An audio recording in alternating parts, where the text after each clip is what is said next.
Selamat sore semua. Jumpa kembali dengan saya Bapak Sadrak Luden Pagiling dalam mata kuliah Strategi Belajar Mengajar Matematika. Pada pertemuan kita sore ini, kita akan belajar tentang matematika sekolah. Adapun tujuan dari pembelajaran kita hari ini bahwa adik-adik diharapkan dapat memahami apa itu matematika sekolah, unsur-unsur apa saja dari matematika sebagai ilmu yang diadaptasi dalam pembelajaran matematika di sekolah. Kemudian yang kedua, adik-adik mampu memahami apa sih tujuan matematika itu diajarkan di sekolah. Baik, kita akan mulai dengan menjelaskan bahwa matematika itu apa. Coba adik-adik pikir sejenak bahwa terkadang matematika itu hanya sekedar perhitungan atau kalkulasi. Ada yang mengatakan bahwa matematika itu kumpulan rumus, teorema, aksioma. Tapi kita mau belajar hari ini bahwa matematika itu merupakan ilmu tentang pola dan keteraturan. Berdasarkan penelitian Harel tahun 2018, ternyata kebanyakan guru itu memandang matematika sebagai subjek matter saja, sebagai materi ajar saja yang memuat definisi, teorema, masalah dan solusinya. Ini merupakan objek mental, tetapi tidak banyak atau sedikit yang memandang sebagai sebuah tools atau alat untuk mengonstruksi atau membangun objek mental itu sendiri. Ternyata hanya sedikit guru atau calon guru yang memandang bahwa matematika itu ilmu yang dinamis, artinya berkembang dari waktu ke waktu dan merupakan inovasi atau kreativitas pendidik dan subjek didik. Jadi matematika itu bukan ilmu yang statis tapi terbuka untuk direvisi. Mudah-mudahan nanti setelah perkuliahan ini cara pandang atau konsepsi adik-adik bisa mengalami perubahan tentang matematika sebagai sebuah ilmu. Kemudian tadi kita membicarakan tentang matematika sekolah. Jadi perlu dibedakan matematika sebagai ilmu dan matematika sekolah. Apa sih matematika sekolah itu? Ternyata menurut Sujadi tahun 2000, matematika sekolah itu merupakan unsur-unsur atau bagian-bagian dari matematika yang dipilih berdasarkan atau berorientasi kepada kepentingan kependidikan dan perkembangan ilmu pengetahuan dan teknologi. Jadi ada unsur-unsur dari matematika sebagai ilmu yang diadopsi maupun diadaptasi untuk kepentingan pembelajaran. Atau secara sederhana, matematika sekolah itu adalah matematika yang diajarkan di jenjang persekolahan, mulai dari SD sampai SMA. Nah, kemudian dari pengertian itu kita bisa memahami bahwa matematika sekolah itu tidak sepenuhnya sama dengan matematika sebagai ilmu. Kenapa? Dikatakan tidak sepenuhnya sama karena matematika sekolah itu memiliki perbedaan dengan matematika sebagai ilmu. Dalam apa saja? Ternyata bisa dalam penyajiannya, mungkin dalam pola pikirnya, ada keterbatasan semestanya dan tingkat keabstrakannya. Kalau pola pikirnya seperti yang kita bahas pada pertemuan sebelumnya bahwa matematika sebagai ilmu itu memiliki pola pikir induktif. Maaf, sebagai pola pikir deduktif. Tapi matematika sekolah atau matematika yang diajarkan di sekolah itu kebanyakan atau pada umumnya itu matematika diajarkan secara induktif. Nanti di akhir baru siswa dilatih untuk berpikir secara deduktif. Kemudian penyajiannya biasanya dari hal-hal yang sederhana atau mudah ke hal yang sulit, atau dari konsep yang sederhana ke konsep yang lebih kompleks. Kemudian kenapa dikatakan semestanya terbatas? Kita tahu bersama bahwa banyak sekali cabang atau subbagian dari matematika yang tidak diajarkan di sekolah, misalnya topologi, atau secara konkretnya itu adalah geometri Euclid dan non Euclid. Yang kita pelajari di jenjang persekolahan dari SD sampai SMA itu geometri Euclid. Nah, ternyata ada namanya geometri non Euclid. Nah, contohnya misalnya jumlah sudut pada segitiga itu selamanya 180 derajat. Nah, itu kalau kita berbicara domain di geometri Euclid. Tapi ketika semesta kita atau pembicaraan kita, ruang lingkupnya geometri non Euclid, ternyata ada segitiga yang memiliki atau jumlah sudut dalam segitiga itu lebih besar dari 180 derajat. Nah, demikian halnya juga dengan bangun segi empat. Tidak selamanya jumlah sudut pada segi empat itu 360 derajat. Jadi ini yang dinamakan bergantung pada semesta atau ruang lingkup pembicaraan kita. Nah, kemudian tadi yang tingkat keabstrakan. Kalau matematika sebagai ilmu itu sangat abstrak.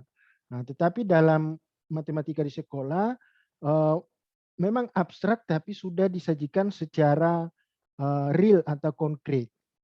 Nah, jadi disitulah perbedaan matematika sekolah dan matematika sebagai ilmu. Selanjutnya, apa sih ruang lingkup dari matematika sekolah ini? Ternyata berdasarkan kurikulum ada 5 bagian besar, di antaranya itu ada aljabar, kemudian geometri, peluang dan statistika, trigonometri, dan kalkulus. Misalnya kalau aljabar itu domainnya itu atau bagian-bagiannya itu misalnya operasi bentuk aljabar, kemudian ada pertidaksamaan, ada fungsi, ada polinomial atau suku banyak. Kemudian geometri itu mencakup segitiga dan segi empat, bangun ruang sisi datar dan bangun ruang sisi lengkung, dimensi tiga, dan transformasi geometri. Kemudian kalau peluang dan statistika, peluang itu sendiri, kemudian di SMA sekarang ada materi baru itu aturan penambahan dan perkalian, kemudian penyajian data, interpretasi data yang bagian dari statistika. Kemudian ada trigonometri. Nah, misalnya di sini ada identitas trigonometri, di SMA juga ada perbandingan trigonometri, persamaan trigonometri, dan fungsi trigonometri. Kemudian ada domain kalkulus. Nah, di sini kalkulus misalnya limit, turunan, integral, kemudian dalam penerapannya itu sebagai laju perubahan fungsi atau rates of change. Nah, inilah konten yang diajarkan di sekolah atau konten matematika yang diajarkan di sekolah dari SD sampai SMA. Kemudian seperti yang saya bilang tadi bahwa tujuan pembelajaran kita hari ini mampu memahami bahwa matematika sekolah itu diajarkan untuk apa. Ternyata terbagi atas dua bagian. Yang pertama itu tujuan formal. Nah, tujuan formal di sini bahwa matematika itu mampu untuk menata penalaran kita dan membentuk kepribadian siswa. Kenapa dikatakan menata penalaran? Artinya dengan kita bermatematika atau mempelajari matematika, kita akan dilatih untuk memiliki penalaran atau proses penarikan kesimpulan yang valid atau berdasarkan aturan yang baku. Kemudian dapat membentuk kepribadian siswa, misalnya memiliki pribadi yang berintegritas. Kemudian ada memiliki pribadi yang konsisten. Kemudian yang kedua adalah tujuan yang bersifat material.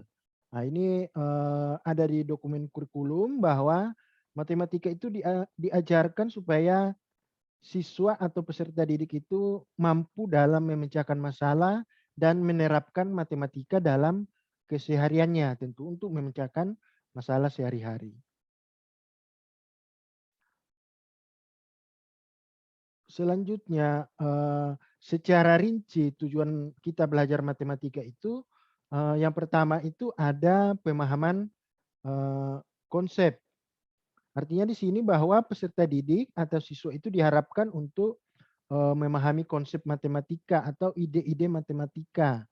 Nah, ini merupakan kompetensi atau kemampuan kita dalam menjelaskan keterkaitan antar konsep, menggunakan konsep maupun algoritma secara fleksibel atau luas, akurat, efisien, dan tepat dalam pemecahan masalah.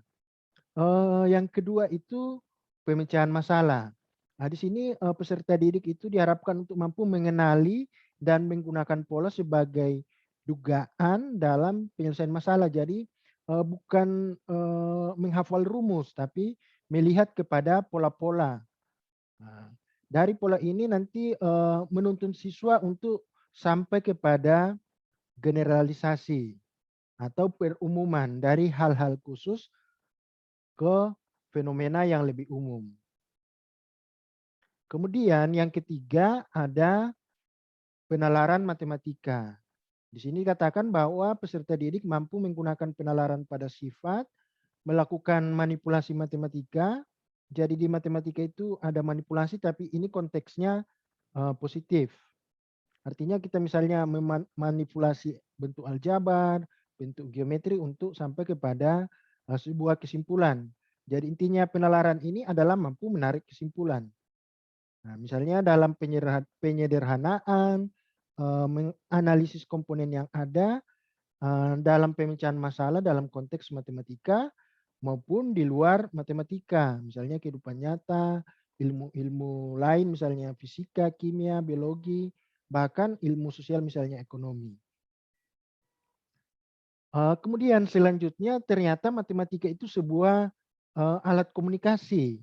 Artinya para siswa atau peserta didik di sini setelah belajar matematika itu diharapkan mampu mengomunikasikan gagasan atau ide, proses penalarannya, serta mampu menyusun bukti matematika. Kenapa perlu menyusun bukti matematika? Ini kaitannya dengan justifikasi atau pembenaran terhadap suatu pernyataan matematika. Nah, ini bisa dalam bentuk kalimat lengkap, simbol, grafik, tabel, diagram, bahkan benda-benda manipulatif. Nah, ini tujuannya kita tahu bersama bahwa komunikasi itu intinya adalah pesan tersampaikan kepada penerima. Jadi komunikasi matematis ini bertujuan untuk memperjelas suatu keadaan atau masalah. Kemudian matematika juga itu menuntut siswa untuk menghargai kegunaan matematika. Jadi siswa nantinya itu diharapkan menghargai atau mengapresiasi kegunaan matematika dalam kehidupannya. Misalnya dari matematika kita belajar tentang rasa ingin tahu, perhatian, minat dalam mempelajari matematika, sikap ulet, percaya diri, dan seterusnya. Tentunya dalam pemecahan masalah. Kemudian ada tentang nilai-nilai. Nah, sebagai pelajaran bahwa matematika ini juga memiliki value atau nilai-nilai. Nah, kita tahu bahwa matematika itu adalah ilmu yang konsisten, berarti ketika peserta didik sudah belajar matematika diharapkan mampu memiliki nilai seperti konsisten, demokratis, toleran, santun, tangguh, kreatif, adil, jujur. Nah, ini seperti dalam Pancasila ya. Jadi matematika juga itu memiliki nilai. Bahkan sekarang matematika di Amerika Serikat itu berusaha untuk menanamkan suatu keadilan sosial. Artinya bahwa siswa yang kurang pintar atau mengalami kesulitan dalam belajar itu didorong supaya memperoleh capaian belajar yang sama dengan teman-temannya. Nah, jadi inilah nanti siswa akan dilatih untuk memiliki namanya compassion atau kemampuan untuk berbagi rasa atau berbelas rasa dengan temannya. Itu adalah nilai-nilai dalam pembelajaran matematika. Kemudian ini nanti yang akan kita bahas selanjutnya bahwa hal ini pun sejalan dengan standar proses pembelajaran matematika yang dirumuskan secara spesifik oleh organisasi guru matematika di Amerika Serikat atau National Council of Teachers of Mathematics. Nah, ini sudah banyak dirujuk dalam berbagai penelitian, bahkan sudah diintegrasikan dalam pembelajaran. Yang pertama itu adalah tentang standar pemecahan masalah atau problem solving standar. Artinya siswa diharapkan mampu untuk memahami masalah, merencanakan pemecahan masalah, bahkan bisa memodelkan masalah dan menafsirkan solusi yang diperoleh. Kemudian reasoning atau penalaran dan pembuktian. Jadi ini standar penalaran dan pembuktian. Artinya para siswa tadi itu seperti yang Bapak sudah bilang tadi, bahwa siswa dilatih untuk bernalar, untuk memiliki pola pikir yang teratur, misalnya dalam memikirkan persoalan matematika.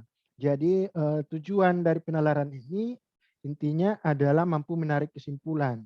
Untuk sampai kepada kesimpulan itu ada namanya premis, kemudian ada argumen-argumen. Jadi siswa harus berlatih untuk menyusun atau mengonstruksi bukti-bukti matematika supaya sampai pada proses penarikan kesimpulan.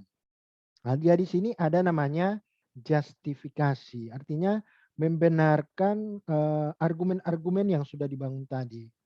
Nah, jadi ini perlu dilatih misalnya eksplorasi dalam matematika. Kenapa misalnya eh, hipotenusa itu adalah jumlah kuadrat dari sisi siku-sikunya, itu perlu eksplorasi, jangan langsung diberikan rumusnya. Jadi itu namanya kita berlatih untuk bernalar. Kemudian selanjutnya ada standar komunikasi. Seperti yang Bapak bilang tadi bahwa standar komunikasi itu intinya pesannya disampaikan. Jadi dalam ide-ide matematika yang abstrak itu perlu disampaikan dalam berbagai bentuk, misalnya gambar, grafik, diagram, kalimat-kalimat atau frase ataupun ekspresi matematis.